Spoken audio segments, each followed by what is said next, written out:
Good afternoon. The meeting of the SERS Board of Directors is now being recorded for record-keeping purposes. By participating in this session, you are consenting to the recording, retention, and future viewing of this meeting. This meeting is now being live streamed. Please proceed. Thank you. Welcome, everybody. This is the December 8th, 2021 meeting of the Board of the State Employees Retirement System. I'm calling the meeting to order and all the millions on live stream. Just so you know, today, John Lennon was killed in New York City, 1980. In 1886, the AFL was created 135 years ago in Columbus, Ohio. I couldn't attend. I was at a board meeting here. And today, Pittsburgh, Pennsylvania became the center of steel production in the United States when U.S. Steel moved there on this day. With that, we need a roll call of the board. Terry Sanchez, last chance to do it. Thank you. Chair Becker. Present. Senator DeSanto. Present. Chair Philman. Present. Representative Frankel. Dan Otto. me until he appears. That's right. Thank you. Treasurer Garrity. Here. Do we have Senator Hughes or Ms. Marchowski? Or Mr. Lindsay? Excuse me? I'm sorry. Can you please repeat that? Tony Marchowski for Senator Hughes? Yes, present. Thank you. Thank you. Mr. Jordan? Here. Representative Schemmel? Here. Ms. Soderberg? Here. Secretary Thal? Here. Is it Jim Bloom on behalf of Secretary Vague? It's Jim Bloom on behalf of Secretary Vague. Thank you. All present, Chairman. Thank you very much. Joe, do you have an announcement there? Yes, Mr. Chairman. The Sunshine Act allows an executive session to discuss any matter involving the employment, appointment, termination of employment, and terms and conditions of employment, evaluation of performance, promotion or disciplining of any specific prospective, current, or former employee of the board. Earlier this morning, a standalone executive session was held to interview candidates and discuss the hiring of a board secretary and executive director, and to discuss the terms and conditions of employment. My understanding is that while the agenda of the executive session was about an acting executive director, that discussion was not held. That's correct. These are proper subjects for an executive session. Because the executive session was a standalone gathering of the full board that was called and scheduled after the last board meeting, a pre-meeting announcement of the topic and validity of the executive session was not made. The Sunshine Act recognizes that this situation may occur and allows the executive session to be announced at the open meeting occurring immediately subsequent to the executive session, which I am doing now. I also want to put into the record that all board members were notified at least 24 hours in advance of the time of the convening of the meeting and specifying the date, time, location, and purpose of the executive session, as required by the Sunshine Act. Okay. Thank you very much. Okay, the next item of our agenda is, as you all know, Terry Sanchez is retiring in the middle of this month. This is a bittersweet announcement as far as the fact that obviously we wish her the best of luck, but she has really left her mark here at the State Employees Retirement System for a long period of time. So we do wish her the best of luck, but I do want to read an the commendation. Whereas Terry J. Sanchez commenced service as the Executive Director of the State Employees Retirement System on May 12, 2018 by appointment of the State Employees Retirement Board. And whereas Terry J. Sanchez has spent more than 36 years serving the interests of the citizens of the Commonwealth of Pennsylvania in various capacities, including service as Deputy Executive Director with the Pennsylvania Public School Employees Retirement System prior to her SERS appointment. And whereas Terry J. Sanchez has worked closely with SERS board members, administration officials, legislative leaders, and staff to promote the needs and interests of the agency and its members and participants, and whereas Terry J. Sanchez has demonstrated outstanding leadership and vision in guiding the SERS board and the agency as a whole into a new era of greater public accountability, transparency, enhanced reporting, and responsiveness. And whereas Terry J. Sanchez has also used her remarkable interpersonal skills and management expertise to create a business environment of inclusion, camaraderie, and commitment to excellence in which supervisors and staff can grow professionally and personally. Now, therefore, the Pennsylvania State Employees Retirement Board commends Terry J. Sanchez for her dedication to this agency and the more than 240,000 members and participants we serve, and wishes her good health, happiness, and success in all her endeavors. Ladies and gentlemen, give her a round of applause. There it is.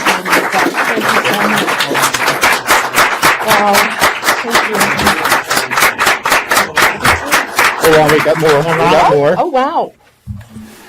Yeah, thank you, Mr. Chairman. On your behalf, I have an additional recognition for Terry Sanchez. The State Employees Retirement System hereby recognizes Terry Sanchez for your more than 36 years of dedicated state service, including your 3 years with the State Employees Retirement System. Your contributions and efforts have enabled SERS to progress toward achieving important agency goals in serving the employees and annuitants of the Commonwealth of Pennsylvania. We extend to you our sincere wishes for health, happiness, and good fortune. Sincerely, David Philman. Thank you very much. Congratulations. Nice. Here. And then one more piece, and you can open this whenever you want, but this is from the agency, and it's a little gift which hopefully you'll have it on your shelf and you'll remember us by for many years to come. I certainly will. Thank you. Thank you. Thank you so much. The floor is yours. Thank you. I do have just a few words. First of all, it has been a pleasure serving this very wise and thoughtful board and leading this fantastic group of individuals who make the State Employees Retirement System what it is. Excuse me, I need to catch my breath a little bit. An organization committed to always improving and doing the right thing, regardless of how difficult that might be. An organization committed to preparing its members and benefits to achieve financial success and security in retirement. Hard to breathe with this mask on. I am ever grateful to Governor Wolf and his administration for their support of this organization in its efforts to do better. My sincere thanks as well to the members and leaders of the General Assembly on both sides of the aisle for reaching out to us for our thoughts and comments on draft and proposed legislation, and then considering that input as they make their critically important policy decisions. And I'm so very thankful for the simply outstanding leadership team that I have had the honor of working with these past 3.5 years. I know, and I hope you all know, that I leave this organization in great hands. Finally, I acknowledge that I have been blessed with opportunity while working for the Commonwealth over the past 36 years. And I believe I've made the absolute best of those opportunities, never taking anything for granted. I hope that through my leadership, that I've helped create opportunities for others and help them grow and be the best that they can be as they serve this great Commonwealth. I hope that I have added a synergistic element to the workplace, helping to make the whole greater than the sum of its parts. Most of all, I hope that I have made a positive and long-lasting difference for all I have had the pleasure to serve throughout my career. And if I have, I leave gratified. I thank you all for allowing me to serve as your executive director. Thank you.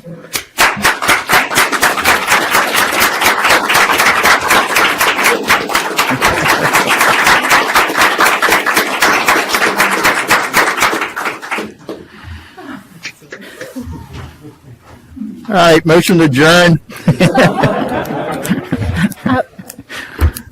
Okay, back to business.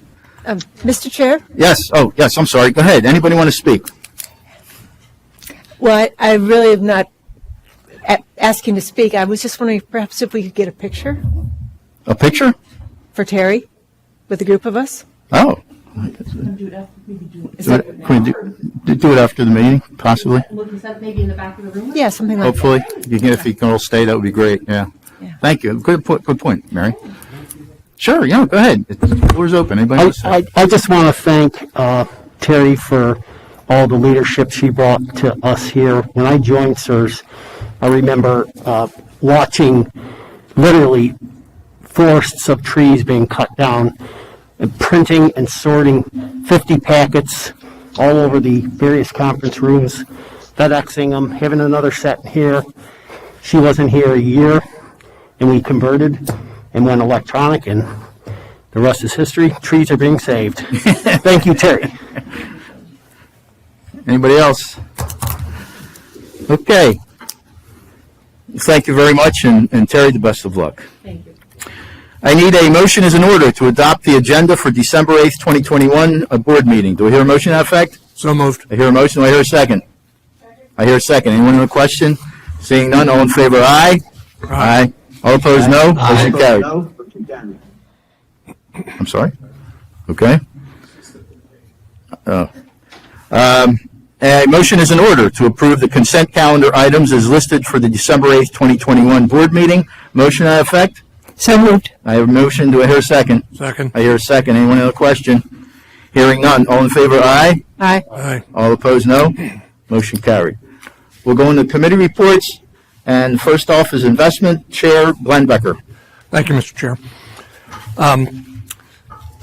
Just to lead off, the report has been updated on the board docs. You'll find it there. Our meeting was called to order at 9:38. The committee approved the minutes of the September 28 Investment Committee meeting. Jim Nolan made staffing announcements, which included the promotions of Meredith Jones and Bill Trong, the move of Britt Ernie from the legal to the investment office, and new additions to the team, Kirk Havner and Fred Wilson. We had an update on rebalancing of the defined benefit plan portfolio. Tom Shingler and the Cowan team provided quarterly investment performance analysis as of September 30 for the defined benefit, deferred compensation, and defined contribution plans. Overall, very strong results. Mike Ilio of Stepstone provided updates on the private equity and private credit pacing schedules, And Matt Ritter of NEPC did the same for the real estate portfolio. And just a quick comment, and due to significant growth of the overall portfolio over the past 2 years and the increase in the receipt of distributions more recently, which both are very good things, but it's necessary to continue to add a fairly significant level of new funds into particularly into the private equity and private credit portfolios to maintain the glide path to the target weights over the next few years. We then had a presentation from PSG for their Europe 2 fund, which focuses on investments in software and tech-enabled services companies. We are investors in several earlier PSG funds with very favorable results. And by a vote of 10 yes, 1 absent, we had a recommendation to the board that we make a commitment to this fund, and I will read the motion. I move that the State Employees Retirement Board accept the recommendation of the Investment Committee to commit up to 70 million euros, not to exceed $75 million US dollars, to PSG Europe 2 LP, plus investment expenses and pro rata share of partnership operating expenses consistent with executed partnership documents as a follow-on investment within the private equity asset class, subject to successful completion of contract negotiations and execution and delivery of closing documents by all parties, including required Commonwealth legal approvals within 12 months. It's been so moved. Do I hear a second? I hear a second. Anyone on the question? Second.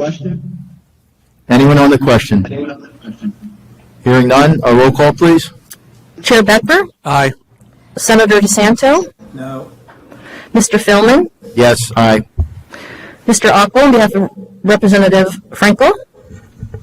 I'm here. Aye. Thank you. Treasurer Garrity? Aye. Ms. Marchowski, on behalf of Senator Hughes? Aye.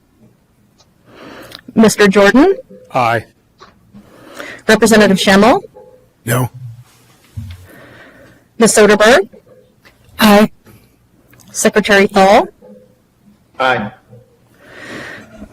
Mr. Bloom, on behalf of Secretary Vague? Aye.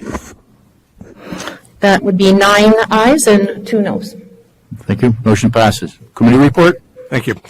We then had a presentation from TSG Consumer Partners for their TSG 9 fund, which is being formed to pursue private equity investments in the consumer sector in North America and Europe. We have been an investor in Fund 8. By a vote of 6 yes, 4 no, 1 absent, we had a recommendation to the board that the board make an investment in this fund, and I'll read the motion. I move that the State Employees Retirement Board accept the recommendation of the Investment Committee to commit up to $100 million to TSG9 LP plus investment expenses and pro rata share of partnership operating expenses consistent with executed partnership documents as a follow-on investment within the private equity asset class, subject to successful completion of contract negotiations and execution and delivery of closing documents by all parties, including required Commonwealth legal approvals within 12 months. It's been properly moved. Do I hear a second? Can I, what did we vote on the last one? I thought that was TSG 9. No, PSG. P, PSG. as in Paul. Okay. You voted yes yesterday on that. Yeah, okay. Well,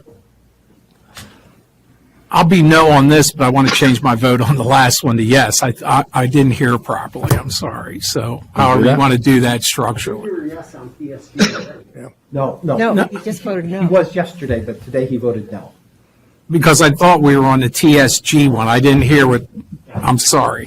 I think simply by announcing it now, we can note that in the record and change the vote accordingly. Okay. So I'm to a yes on the last vote. Very good.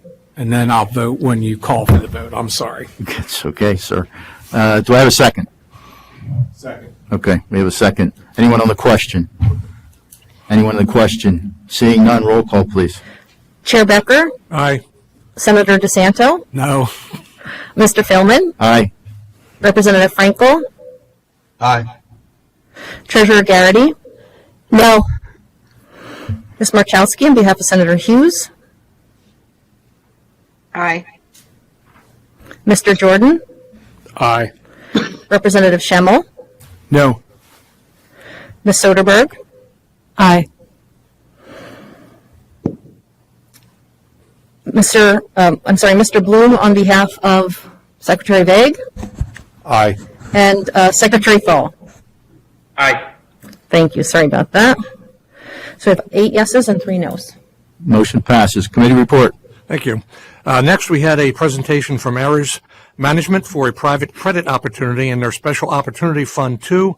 We are investors in Fund 1 with very favorable results. By a vote of 9 yes, 1 absent, 1 abstention, we had a recommendation that the board make an investment in this fund. And I'll read the motion. I move that the board accept this recommendation of the Investment Committee to commit up to $100 million to Ares PA Opportunities Fund LP to be invested in Ares Special Opportunities Fund 2 LP and related co-investments plus investment expenses and pro rata share of partnership operating expenses consistent with executed partnership documents as an investment within the private credit asset class, subject to successful completion of contract negotiations and execution and delivery of closing documents by all parties, including required Commonwealth legal approvals within 12 months. It's properly moved. Do I hear a second?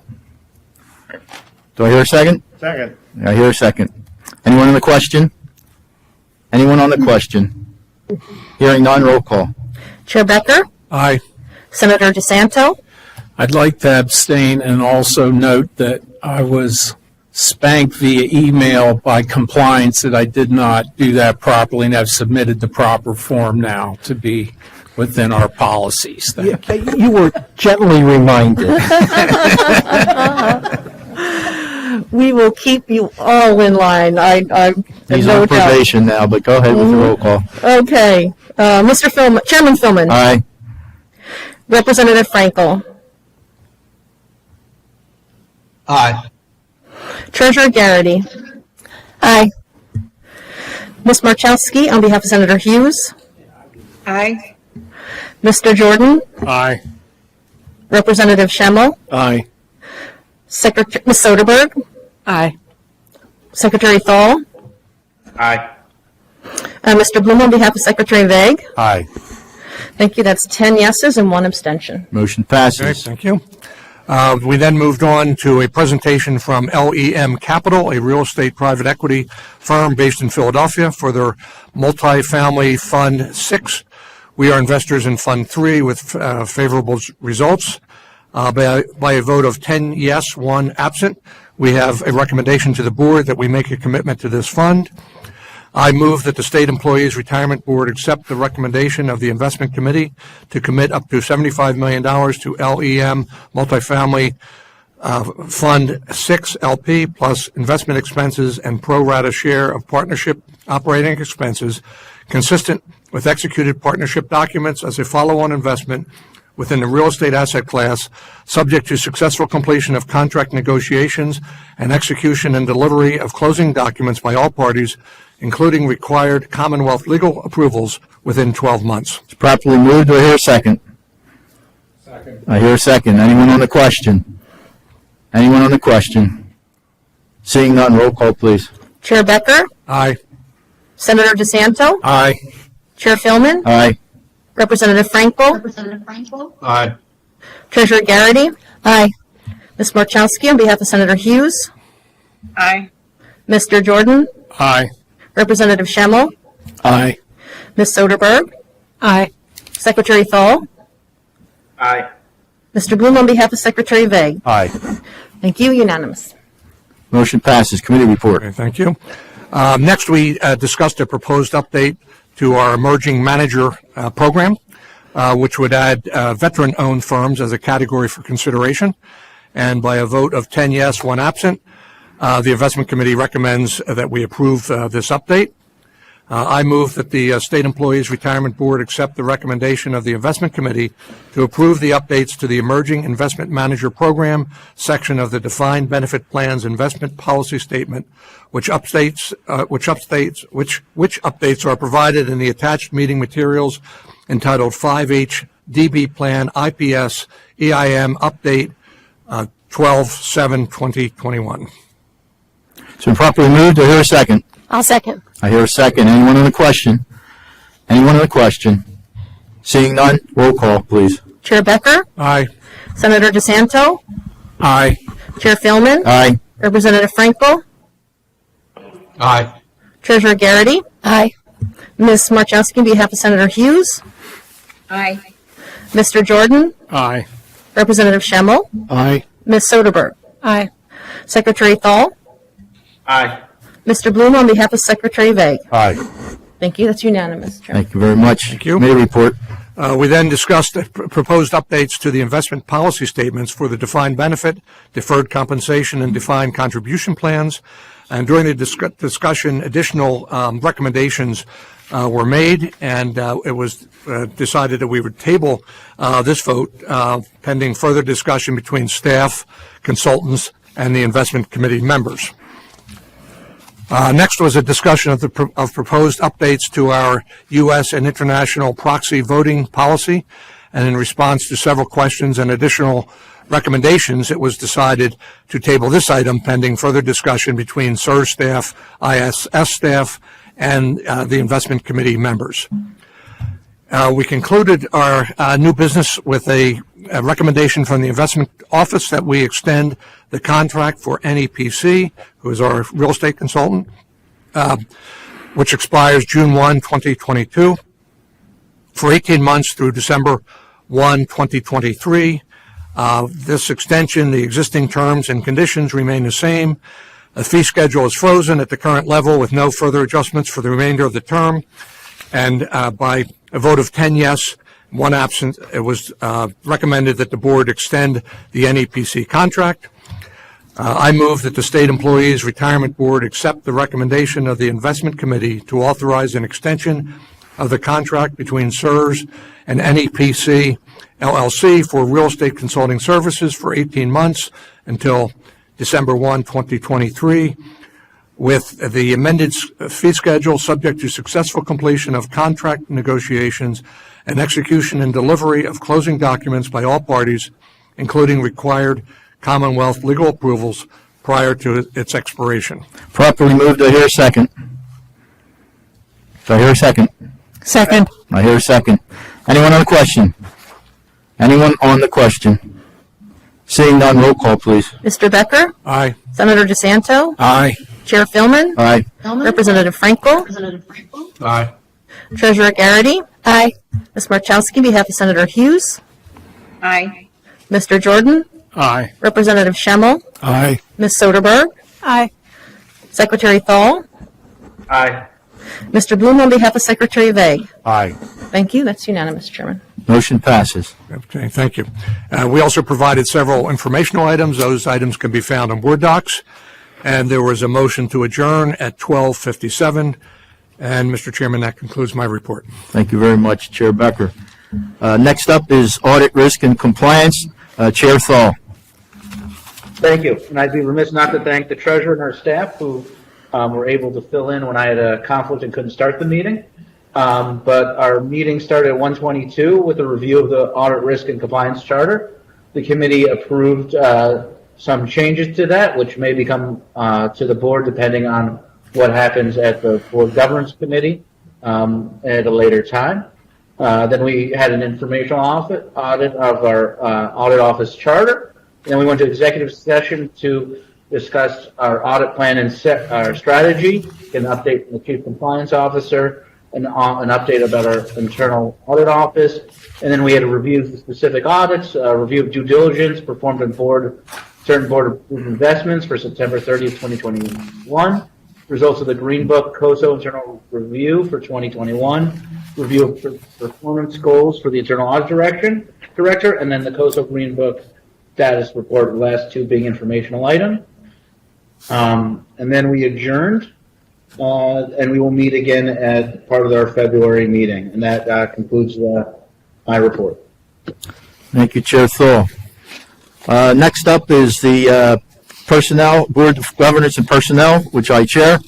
Our meeting was held yesterday at 3:13, adjourned at 4:35.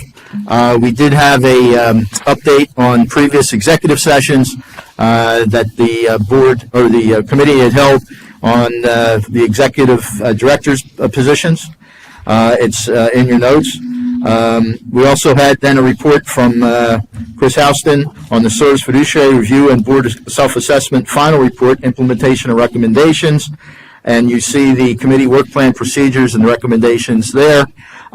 Those recommendations were unanimously approved by the board. So I move that the State Employees Retirement Board accept the recommendation of the Board Governance and Personnel Committee to approve the committee work plan procedures, parentheses 2021 POL-BD-01, end parentheses, as set forth in the attachment. It's been properly moved. Do I hear a second? Second. I hear a second. Anyone on the question? Anyone on the question? Seeing none, roll call, please. Mr. Becker? Aye. Senator DeSanto? Aye. Chair Philman? Aye. Representative Frankel? Aye. Treasurer Garrity? Aye. Ms. Marchowski, on behalf of Senator Hughes? Aye. Mr. Jordan? Aye. Representative Schemmel? Aye. Ms. Soderberg? Aye. Secretary Thal? Aye. Mr. Bloom, on behalf of Secretary Vague? Aye. Thank you. Unanimous. Thank you very much. We then also talked about amendments from the Funston recommendation 6.3 and 6.6 on the board chairperson and assistant chair position description, and that vote was a unanimous vote as well. So I move that the State Employees Retirement Board accept the recommendation of the Board Governance and Personnel Committee to approve the amendment to the Pennsylvania State Employees Retirement System Board Chairperson and Assistant Chair position description as set forth in the attachments. Properly moved. Do I hear a second? Second. I hear a second. Anyone on the question? Anyone on the question? Seeing none, roll call, please. Mr. Becker? Aye. Senator DeSanto? Aye. Chair Philman? Aye. Representative Frankel? Aye. Aye. Treasurer Garrity? Aye. Ms. Marchowski, on behalf of Senator Hughes? Aye. Mr. Jordan? Aye. Representative Schemmel. Aye. Ms. Soderberg. Aye. Secretary Thal. Aye. Mr. Bloom on behalf of Secretary Vague. Aye. Thank you, Chairman. Thank you. Unanimous. Unanimous. Thank you very much. We then had a discussion about some of the charters. The first up was the Audit, Risk, and Compliance Committee charter. The committee took action to concur with this charter change, but we cannot do any action here in the board without a 15-day notice. So at the December board meeting, we will take proper action by this board for the changes to their charter. The same goes with the Board Governance and Personnel Committee charter, that the changes will be presented up in the December board, before the next meeting, a 15 days advance notice for the next meeting in the future, that we can take note, and I should correct myself on the audit risk, that's the same deal, not December, but also in the next future meeting, action will be taken. We heard a presentation on classification and compensation study. Joe Rice from CBIZ, Talent and Compensation Solutions, along with Katie Matthews, the SERS HR Director, about the methodology and steps taken in compensation and classification for our investment professionals and attorneys, and we'll have that report in the future. Report on the notational ballots for investment professional pay adjustments. There were 3 done. 2 could be done by the committee. And this was a notational ballot for a pay adjustment for Jason Berger. And as you can see, the numbers are there. The 9% hourly pay increase effective July 29, 2021. And that was a notational ballot, and it was approved unanimously by all of the board, the committee members. Also, a notational ballot pay adjustment for Ryan Morris, to approve him for the Portfolio Manager 1, 9% hourly pay increase, and other details back to July 29, 2021. That, too, was notationally balloted approval. And then we have a temporary pay adjustment for Jeffrey Meyer, and according to our bylaws, this has to be done by the full board. It was recommended that approve and grant Managing Director of Investment Operations Jeffrey Meyer a temporary 6% hourly pay increase, retroactive to July 19, 2021, when he had temporarily assumed those duties, through October 8th, 2021, when those duties were relinquished. It was unanimously approved by the committee, but we must approve it here at the board. And I move that the State Employees Retirement Board accept the recommendation of the Board Governance and Personnel Committee that it approve and grant Managing Director of Investment Operations Jeffrey Meyer a temporary 6% hourly pay increase to $139.93, retroactive to July 19th, 2021, when he temporarily assumed oversight of the private market and real estate portfolios through October 8th, 2021, when he relinquished those duties. It's properly moved. Do I hear a second? Second. I hear a second. Anyone on the question? Anyone on the question? Seeing none, roll call, please. Mr. Becker. Aye. Senator DeSanto. Aye. Chair Philman. Aye. Representative Frankel. Aye. Treasurer Garrity. Aye. Ms. Marchowski on behalf of Senator Hughes. Aye. Mr. Jordan. Aye. Representative Schemmel. Aye. Ms. Soderberg. Aye. Secretary Thal. Aye. Mr. Bloom on behalf of Secretary Vague. Aye. Thank you. Unanimous. Thank you very much. We then had some discussion and updates on the SERS strategic business plan, as well as the executive director search. We then talked about the SERS board travel policy to tighten that up a bit. And it has 3 provisions. 1, it prohibits third parties from furnishing business travel arrangements. 2, requires adherence to the travel and subsistence allowance monetary limits of Management Directive 230.10. And 3, specifies the requirements pertaining to out-of-state international business travel. And also 4, specifies the assistance to be provided to board members and designees in making travel arrangements. It was unanimously passed. But for the board, I move that the State Employees Retirement Board accept the recommendation of the Board Governance and Personnel Committee to approve the amendments to the SERS Board Travel Policy, parentheses 2018 POL-BD-10, end parentheses, as set forth in the attachment. It's been properly moved. Do I hear a second? Second. I hear a second. Anyone on the question? Anyone on the question? Seeing none, roll call, please. Mr. Becker? Aye. Senator DeSanto? Aye. Chair Philman? Aye. Representative Frankel? Aye. Treasurer Garrity? Aye. Ms. Marchowski, on behalf of Senator Hughes? Aye. Mr. Jordan? Aye. Representative Schemmel? Aye. Ms. Soderberg? Aye. Secretary Thal? Aye. Mr. Bloom, on behalf of Secretary Vague? Aye.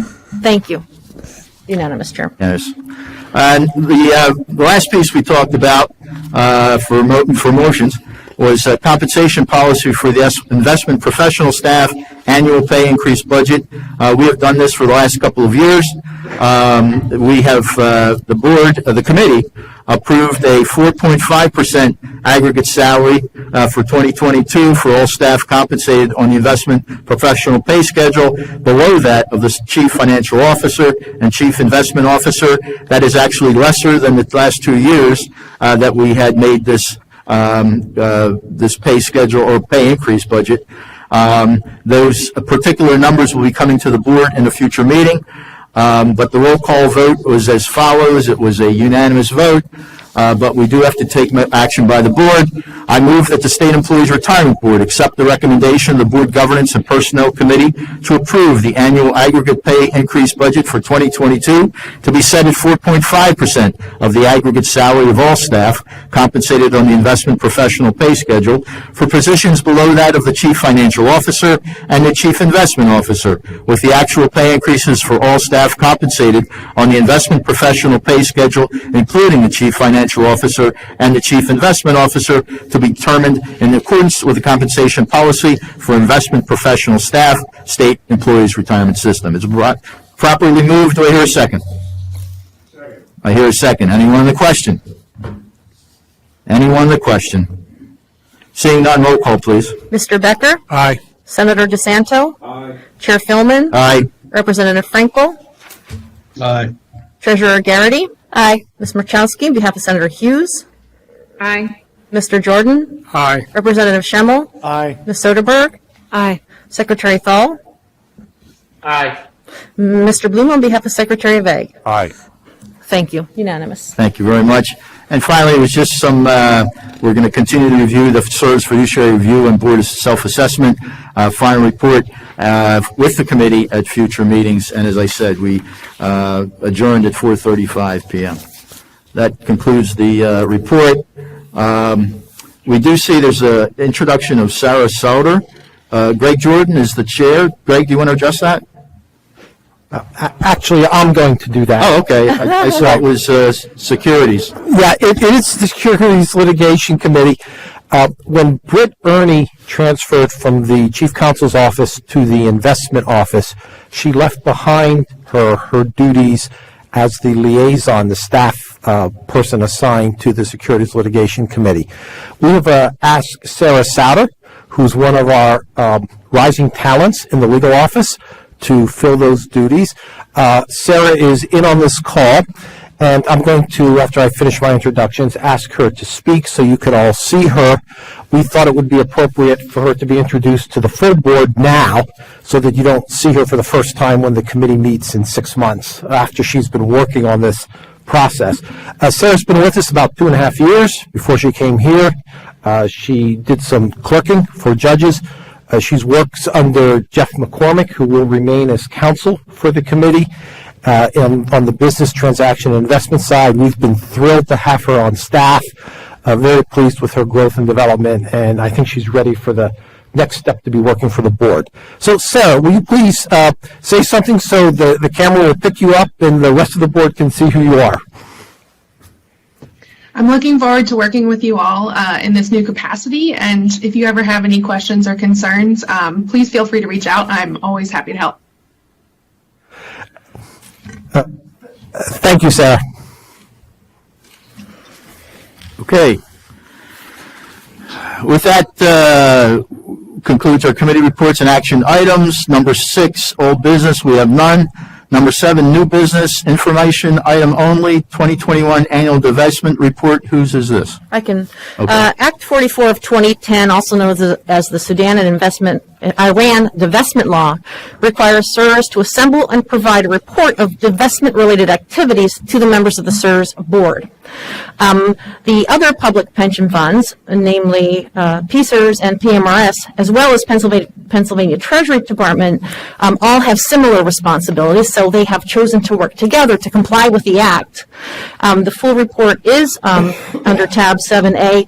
We would just like to take a moment to thank the Treasurer Garrity's team for leading the cooperative effort among the 4 funds. And again, the full report can be found in tab 7A. Thank you. Thank you. The next piece is the executive director search. Do you have to announce something, Joe? Are we okay? No, I did that before, at the beginning of the meeting. Okay. Jim, you going to say something?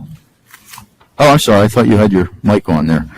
The board had met this morning with 2 candidates that had made it to the finals for the executive director search.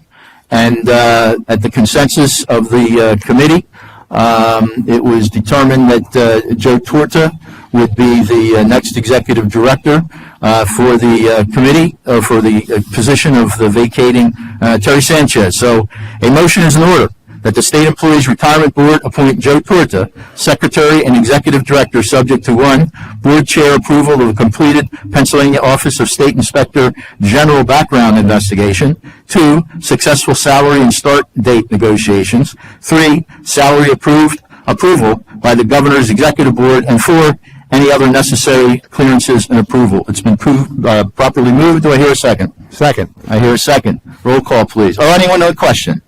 Anyone on the question? Seeing none, roll call, please. Mr. Becker? Aye. Senator DeSanto? Aye. Chair Philman? Aye. Representative Frankel? Aye. Treasurer Garrity? Aye. Ms. Marchewski, on behalf of Senator Hughes? Aye. Mr. Jordan? Aye. Representative Schemmel? Aye. Ms. Soderberg? Aye. Secretary Thal? Aye. Mr. Bloom, on behalf of Secretary Vague? Aye. Yes, I'm sorry, I thought I missed someone. I didn't want to miss anybody on this one for sure. It's unanimous. Very well. Congratulations, Joe.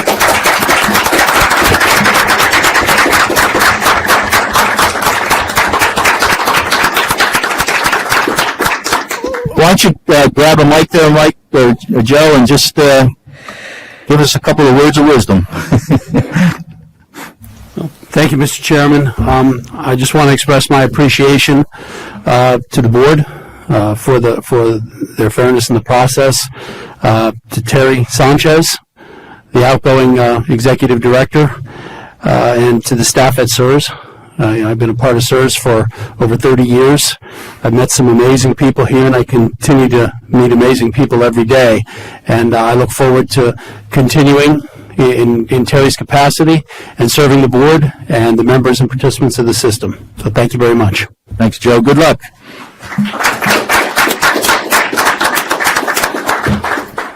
Now we're going executive session now? First, I'm going to name that item, and then we'll Go ahead. You can do it. Very good.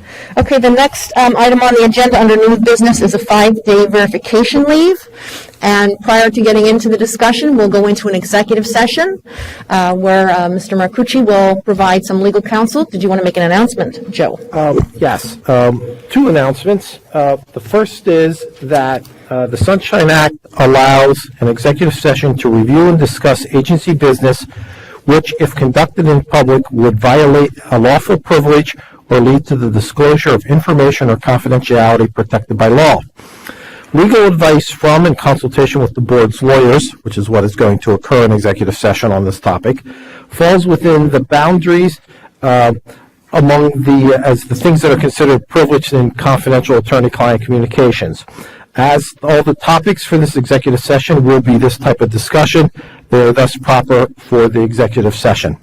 The second item is, I think we had decided that the staff was going to be Terry, me, Katie, Chris, and I think we should probably include Joe now.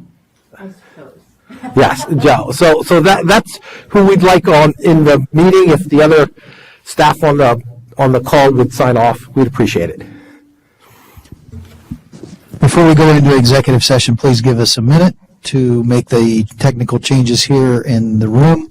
In addition, as a reminder, the public meeting will resume on this same live stream connection when the executive session is complete.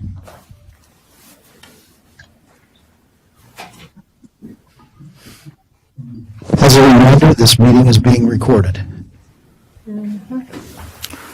Okay, we are out of executive session, and I believe Representative Schimmel, you have a point. Thank you, Mr. Chair. I move that the State Employees Retirement Board excludes from the 5-day verification leave as identified in any future Executive Board resolution the following SERS employees.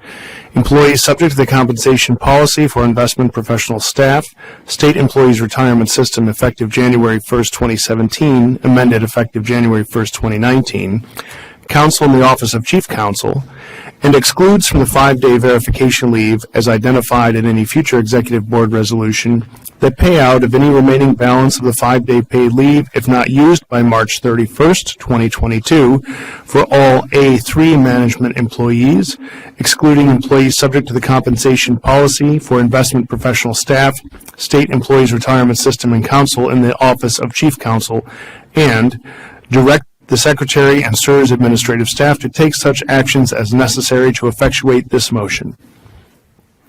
It's been properly moved. Do I hear a second? Do I hear a second? I'll second it. It's been properly moved and seconded. Anyone on the question? Senator DeSantis. Yes, thank you, Mr. Chairman. I just wanted to speak that I am opposed to this entire process that the governor has initiated, and that it's a $100 million cost to the taxpayers of Pennsylvania, and specifically to what we're doing here with the PSERS employees. I think it's very difficult to authorize this in the sense that, no state employee has been harmed at all during this COVID crisis. Everybody's gotten their paycheck, everybody has their health insurance, and many Pennsylvanians have not been able to receive that same kind of security throughout this more than year-long crisis. Many people have chosen to do this already, and rewarding them for an act that they already felt that they were doing in their own self-interest and taking care of themselves from a healthy perspective. It's wrong. I think we're setting a dangerous precedent on changing employee benefits, and I really don't see how it's a benefit to our plan members who we are here to serve to give our employees additional cash compensation or days off. I just really have a problem with that. And especially when you think about our plan members have not received a COLA in 18 years, as the chairman pointed out. I frequently hear about that as a senator, and yet we're rewarding our employees who work hard. I'm not trying to in any way speak against the employees and the successes we've had here at SERS, but I just think it's wrong to the citizens of Pennsylvania. I understand this motion will limit it, as Representative Schimmel has said, and remove a number of employees from it, but I think I'm going to be opposed to this motion anyway. So, thank you. Anybody else on the question? Do you want to offer a friendly amendment? I'm sorry, I didn't. Do you want to offer a friendly amendment to Representative Schimmel's motion?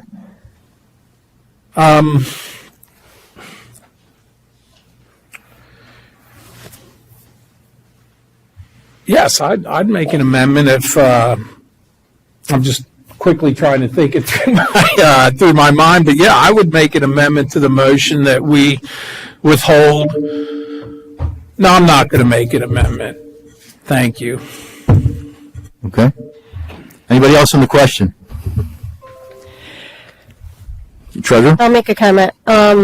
We are permitting the leave, just not the substitution of a payout if the leave is not taken for those management employees. The AFSCME will get the regular deal. This is taxpayer money, so I choose to protect the taxpayers and as well as our beneficiaries. Thank you. Thank you. Anyone else? Mary.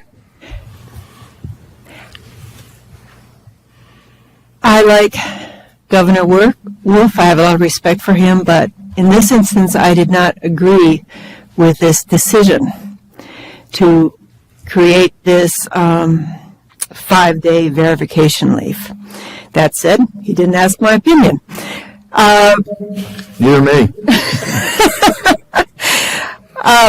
But there is an important issue, and Mr. Chairman, you reminded me of some experiences I had about 10 years ago, a little over 10 years ago, when we did end up with a two-tiered system where our union members were getting increases, but our management was not. And it did create a very unhealthy atmosphere in state government. And yeah, I will be voting no on this, but thank you. Anybody else? Yeah, sure. Really quickly, Mr. Chairman. So the intention of this is actually it's not a commentary on the governor's policy, and the governor's policy is presumably designed to incentivize individuals to become vaccinated. And I support vaccination. I think that it's appropriate to support vaccination. But in this instance, if we look at statistically, those with higher educations tend to be higher, have a much higher vaccination rate. The governor's policy paints with a broad stroke for all employees of the state. We have the opportunity to actually curtail that somewhat and say, do we need to incentivize so richly individuals that are most likely to already be vaccinated? So this is really not a benefit; it's an incentive. It's an incentive the governor applied to everybody under state employee, from the lowest level, the lowest education, to the highest. We're here really sort of using a scalpel with this motion to apply only. Look, the highest are probably most likely to be vaccinated, least likely to require or need a incentive to do so or not to do so. Therefore, it's not appropriate to use taxpayer funds for that. So I think it's very limited in scope. That's why we made the motion as we did. Thank you. Treasurer. One last comment. So just again, nobody is being denied leave. Just those few people at the very, very top. Just the payout if it's not taken. And I just want to make sure that everybody knows this could save the retirement fund as much as $250,000. Anybody else? Well, let me just say that I disagree with the motion. I disagree, Senator, that the employees did not lose anything. There were a lot of offices that were closed for months on end, and our members had to use their own time to get compensated, or they had to actually go into the federal leave issue to get paid at some point in time. There was exposure, as I said before, with our folks, mostly union folks, but it's some folks in the upper management area that were exposed on a daily basis for their own lives. If it was in the corrections facilities, it was PennDOT operators that were in crew cabs and they had no other option to do that. If there were folks in the vet centers, that we had one really bad one in southeastern Pennsylvania, where we had not only the patients dying, but also our members were getting COVID. It's just, we are the work that the retiree or the members of this organization are some of the most dangerous jobs that we have. In PennDOT, we've lost over 100 people over the years to the highway.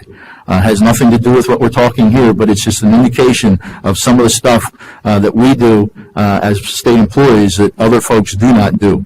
And they, I think in this instance, I have some issues dealing, again, with the two-tier piece, as Mary was talking about, when we start nitpicking things and taking you should get it, you should not get it.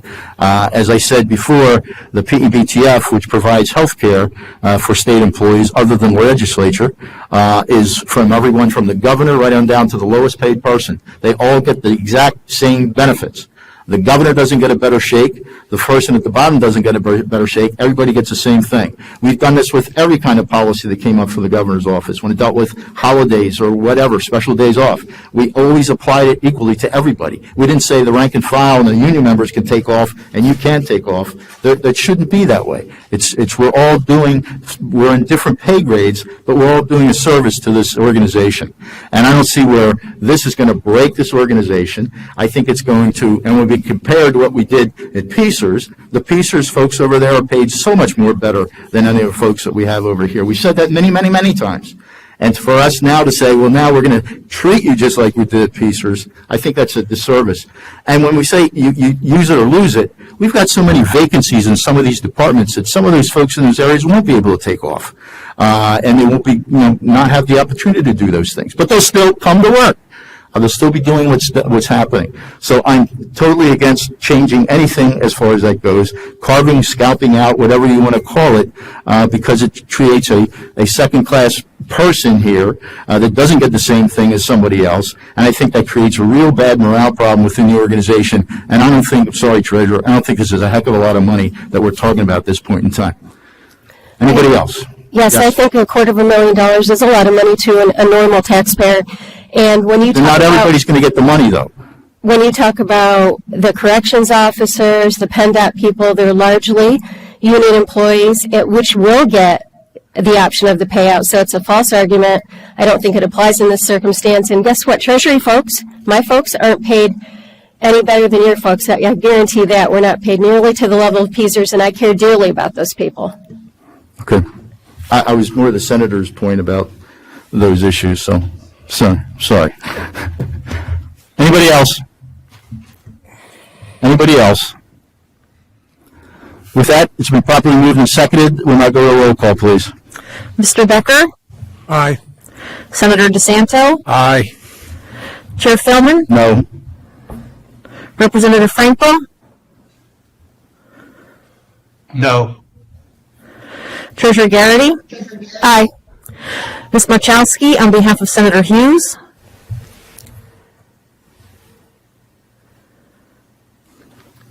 Ms. Marchowski?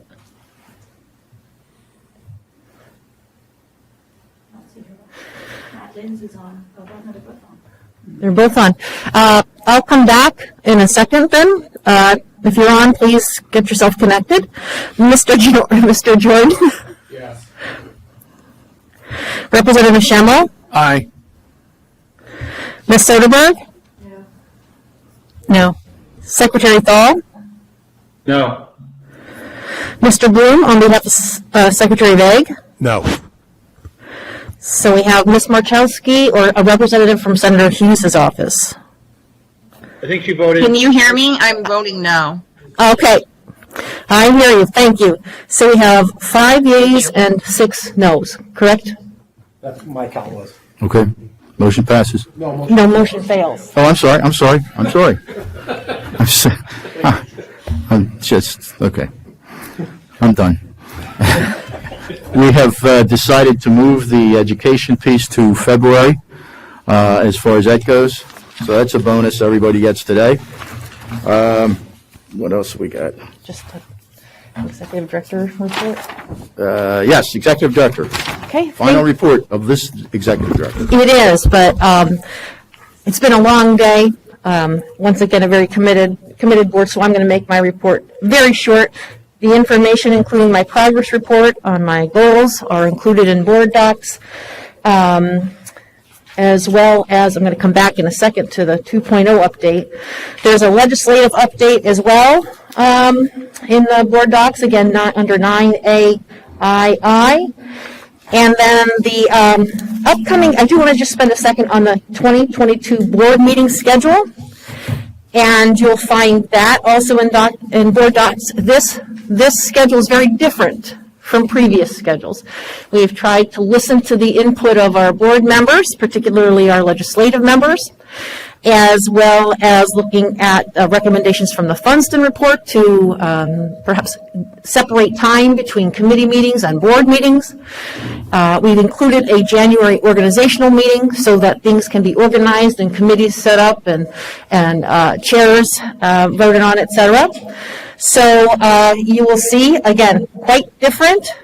We checked it against the PCERS board schedule. We checked it against the House schedule. We checked it against the Senate schedule. They had it for the first part of the year. So we really did try to avoid as many conflicts as possible. So unless you hear differently, this will be the schedule for 2022. We do have board dismissals very quickly. Again, they are in your packet, and they are just 2 dismissals, and these were assigned by Chair Philman, and he does have that authority through a board resolution to make these decisions on ministerial functions in uncontested matters. There were 2, and they are in your packet. And then the final thing for my report today is an update on the SARIS 2.0 project. Just a few minutes. Dan, are you ready for that? Dan Krautheim, our Chief Information, CIO, or Chief Information Officer, not the CIO, Chief Investment Officer, is going to give us an update on that. There's a full report on it in your packets, but Dan will go over some of the highlights of that, and then that will be all for my report. And I'll kick it off on this topic. So, yes, as Terry indicated in your board packet, you do have a SARIS 2.0 project update, and we just wanted to highlight some things for you, if we may. So, as you know, SARIS 2.0 is our critical project to modernize and re-engineer our proprietary member database and processing system. Over the years, as you have been told in the past, the project has encountered challenges and delays since its start. However, with action over the last year under Terry's leadership, the project, frankly, is being managed the best it's ever been. We've been proceeding in accordance with a project plan that has the full support of all stakeholders, including business area leadership. We've provided regular updates to the board in the past, which includes several strategic adjustments that we made, which includes the establishment of a enterprise-level project management office, which is outside of the Bureau of Information Technology. We've engaged a change management consultant. It's very important to work with staff to embrace the change that's coming. One of our strategic planning goals is completing the business and cultural transition of SARIS 2.0, and we want to make sure that we accomplish that in the best manner possible. We're also building out our Bureau of Information Technology complement to increase the number of full-time salaried staff dedicated to SARIS 2.0. I thought there was nothing on there. And conversely, and this is an important point, to decrease the number of contractors on which SARIS has relied. And Dan's going to provide a little more detail on that here in a minute. There's none. And then also finalizing the contract with Infomatrix Corporation to complete the development and implementation of the system. And also a key component of that is the transfer of knowledge to our staff who we are building up. So from a project management and change management standpoint, this expanded enterprise, cross-functional enterprise model for project accountability has been developed and implemented with, as I indicated, with the Project Management Office, which has been empowered to lead and manage the project.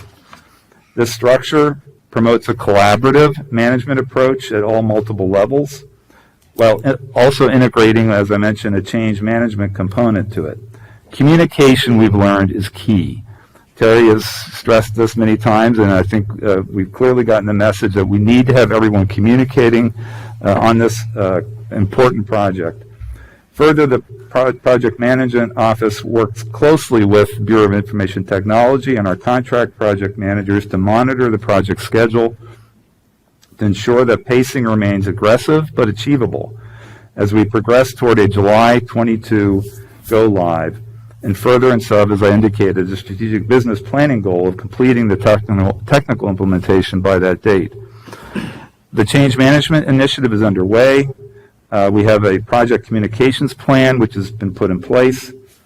We have regular consistent messaging which started in October, to provide weekly updates to staff on the progress of the project and to be as honest as we can about challenges and changes as we go through what we call the user testing phase, which, again, Dan will talk about here in a minute. So SARS 2.0 is very different from the current system, and leadership has shared several concerns in that regard. We've been having good conversations with Joe and his team, and with the assistance of our change management consultant. We had a very effective workshop, we thought, to discuss the concerns and a plan of action to address any concerns. So, and I have to compliment staff across the agency who are heavily involved in testing. So that's where we are right now. We're in through the testing phase. Our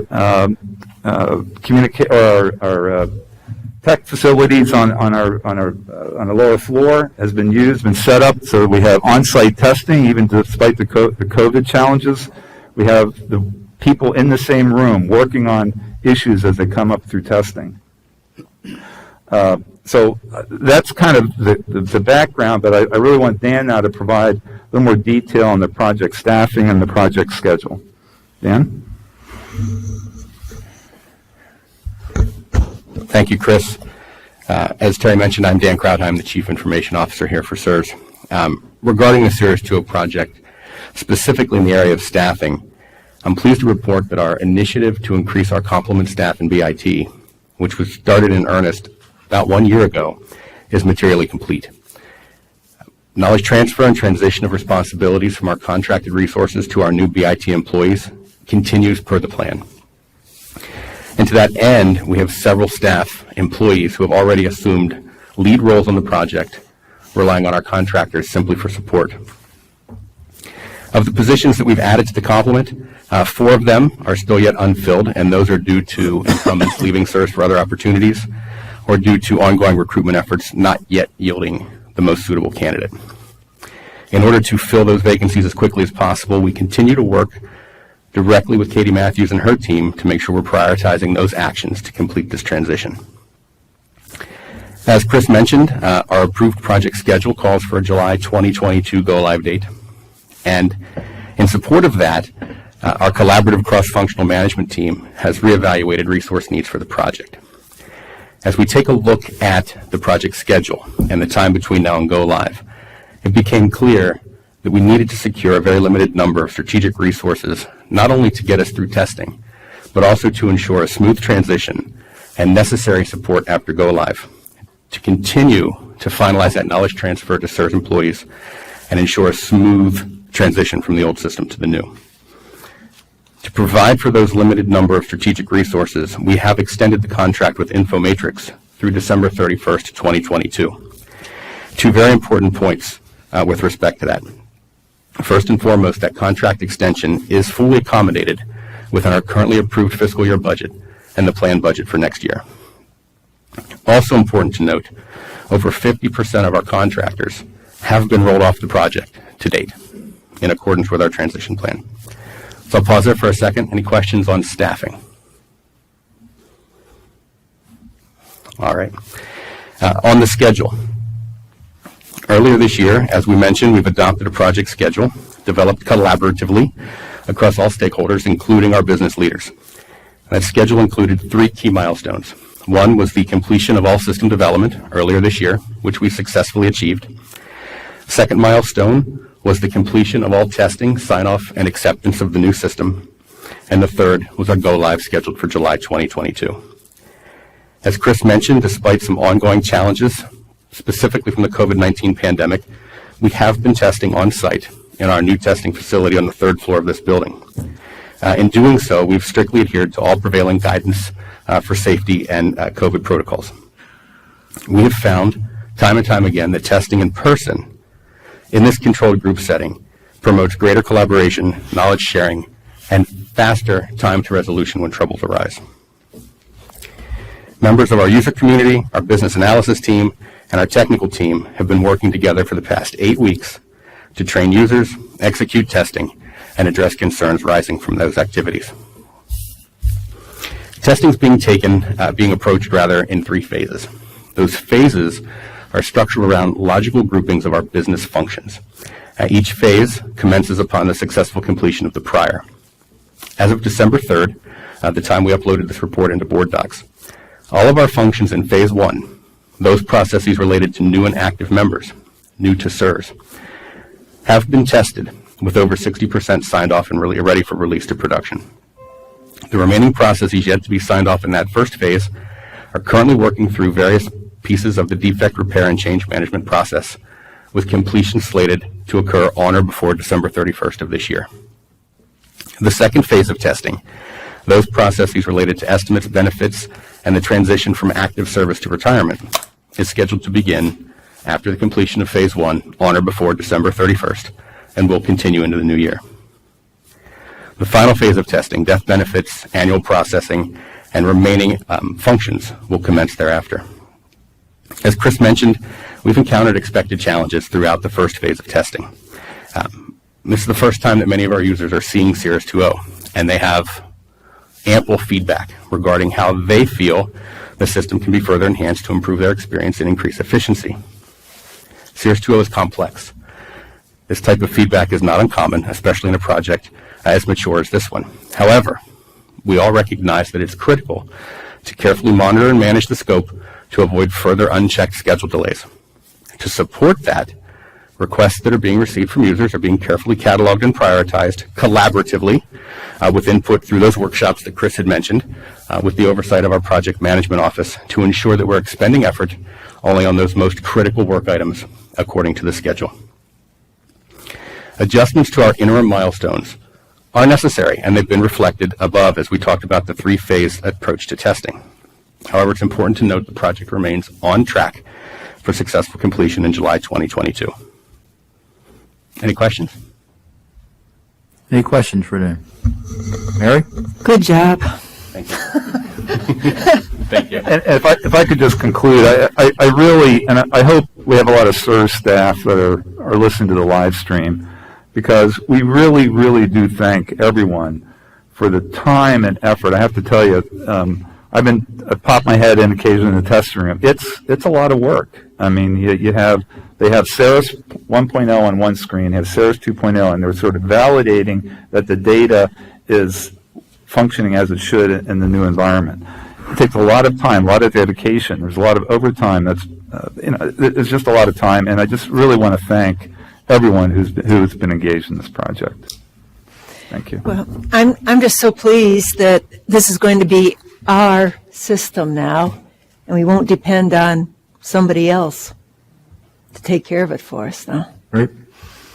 Thank you, fellas.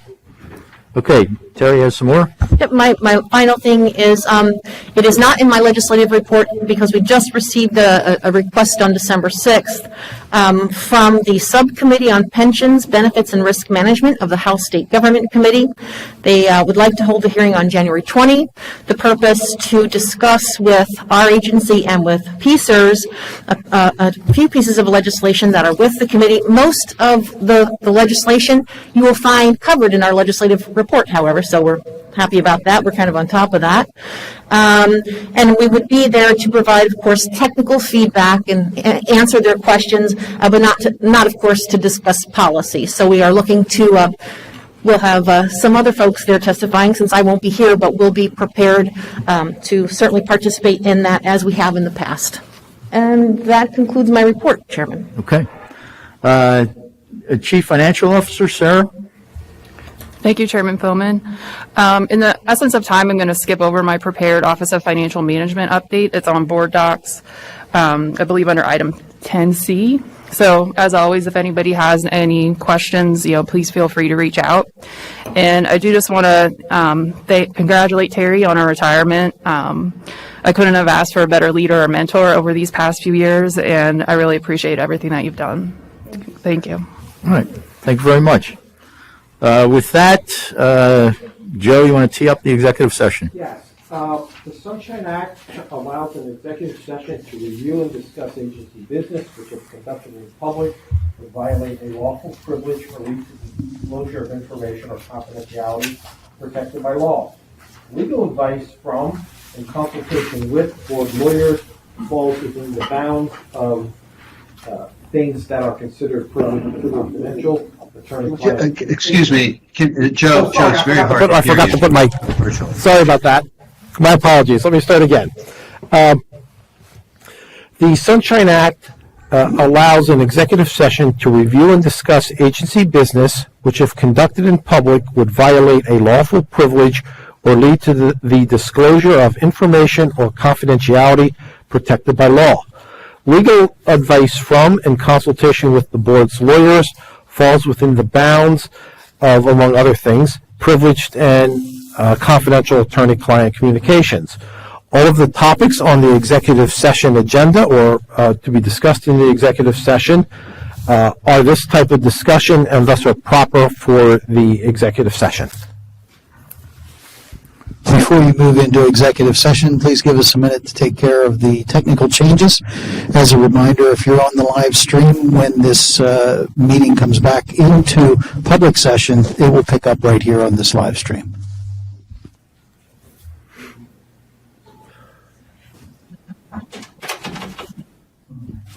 As a reminder, this meeting is being recorded. Thank you. Okay, we're back in public session. Joe, there's no need to, or do we? Nothing to announce. Okay, thank you. With that, we are now at the number 11, board comments, announcements, dates to remember. Our next board meeting is January 14th, listed in your board docs as an organizational meeting. And Terry, what is an organizational meeting versus the others? It's basically, there's any intended business per se unless something came up, but it's more or less to name the committee members that have served for 2 terms now, I believe, and then primarily to name the chairs of those committees, and that's an even number of years. Chris, do you want to? Yeah, so the idea was, as you recall, we amended the bylaws to have 2-year committee terms now, and also the officer positions for the committees are 2-year terms. And so those will be every even year, you'll have new members and committees and new officers. So starting in January, the idea is that we'd have an organizational meeting prior to that, the chair would select the members, but then you have to have an organizational meeting. The idea is to have an organizational meeting to elect the chair and have the chair then elect, or appoint, I should say, an assistant chair. That way, we just developed and you approved the new board procedures or work plan procedures policy, so that you have a chair established, so that when you have your first business meeting, which will then be in February, the committee chair will work with the liaison staff and the executive director to get those work plans in place for that first meeting in February. So it's an organizational meeting of the committees. Okay. Will we just assume that the committees will stay, the membership will stay the same, or will you reach out to us and ask us what committees? I think we'll do like what we've done in the past, and it'll be Joe will be working on that. Is yes, the executive director will work closely with the chair to reach out to the members to see. I guess in the past, Terry, you can speak to what you did in the past. We typically we'll send out like a survey, and we'll say, here are the committees and what's your interest, like rate them, your top 3, 1, 2, 3, and then the chairman looks at who's interested in what their primary interests are, and tries to distribute it so there's equal representation, and so each member serves on about maybe 2 to 3 different committees. Each member serves on about 2 to 3 committees, and then he'll make the assignments, and that would be prior to the organizational meeting. Right. And at the organizational meeting, the committees meet, and then they name their chair, and then the chair, the vice chair. And as Chris said, then it gives some time to work together on the work plans to make sure that all those important issues and matters that need to be addressed by the committee. We have work plans now. This is more formalizing that procedure, and it's also formalizing and making a little more efficient for the election of the chairs, et cetera. Right, so we'll be circulating to the board again, approve the establishment of the new work plan procedures policy. We'll be distributing that here right after the meeting. And the idea then is those work plans are then submitted to the board for approval. So the board then signs off on the committee work plans for the year. Chris, so the 2-year term now, is that just starting this year? That'll start in January of 2022. So you've already been there 2 years. It just It's starts over. it's a new start. It's a new process. Yeah. Can't go woohoo yet. Okay.